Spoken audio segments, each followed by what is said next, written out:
ఒక కాలేజ్ అమ్మాయి చాలా పద్ధతిగా ఉంటుంది. ఎక్కడ ప్రైవేట్ లేదా అసభ్యకరమైన ఫోటోలు అసలు పోస్ట్ చేయదు. కేవలం పండగలప్పుడు, ఇంట్లో ఫంక్షన్లప్పుడు దిగిన ట్రెడిషనల్ ఫోటోలను మాత్రమే తన సోషల్ మీడియాలో షేర్ చేస్తుంది. ఒకరోజు రాత్రి ఆమె ఫోన్కు ఒక అన్నోన్ నెంబర్ నుండి ఒక వీడియో మెసేజ్ వచ్చింది. ఆ వీడియో ఓపెన్ చేయగానే ఆమె గుండె ఆగినంత పనైంది. అందులో తన బట్టలు లేకుండా ఉంది. నగ్నంగా ఉన్న ఆ అమ్మాయి ముఖం ఖచ్చితంగా తనదే. ఆ నవ్వు, ఆ కళ్ళు, ఆ హావభావాలు అన్నీ తనవే. ఆమెకు పిచ్చెక్కినట్టు అయిపోయింది. నేనసలు ఇలాంటి పని ఎప్పుడు చేయలేదు, ఈ వీడియో ఎక్కడిది అని ఏడవడం మొదలుపెట్టింది. వెంటనే కింద ఇంకో మెసేజ్ వచ్చింది.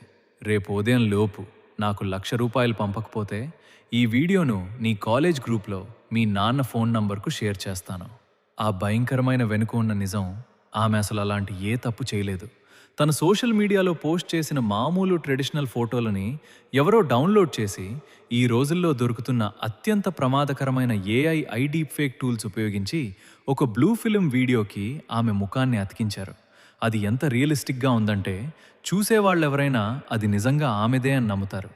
ఆ అమ్మాయి భరించలేక, ఎవరికీ చెప్పుకోలేక ఆత్మహత్య చేసుకునే పరిస్థితికొచ్చింది. నీ జీవితాన్ని నాశనం చేసే ఈ డిజిటల్ మృగాల నుండి ఎలా బ్రతకాలి? Photo locking, profile lock.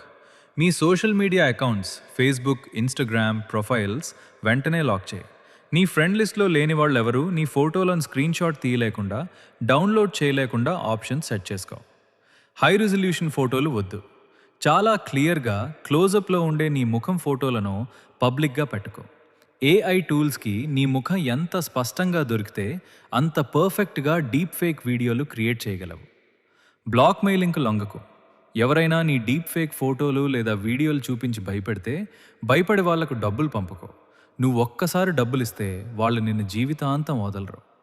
వెంటనే సైబర్ క్రైమ్ కంప్లైంట్. ఇలాంటివి జరిగితే అస్సలు ఆలస్యం చేయకుండా సైబర్ క్రైమ్ 1930 నంబర్కు లేదా www.u.cybercrime.gov.inలో కంప్లైంట్ చేయి.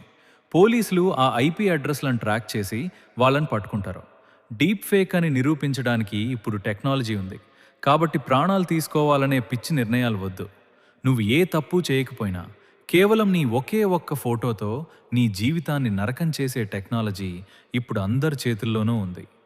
ఈ మెసేజ్ చదివాక కూడా నీ సోషల్ మీడియా ప్రొఫైల్ ఇంకా పబ్లిక్లోనే ఉందా? అయితే ఆ నెక్స్ట్ టార్గెట్ నువ్వే కావచ్చు. రేపు మరో డార్క్ ఫైల్తో నేను అలర్ట్ చేస్తాను. నీ ఫోన్ ఒక్కసారి చెక్ చేసుకో.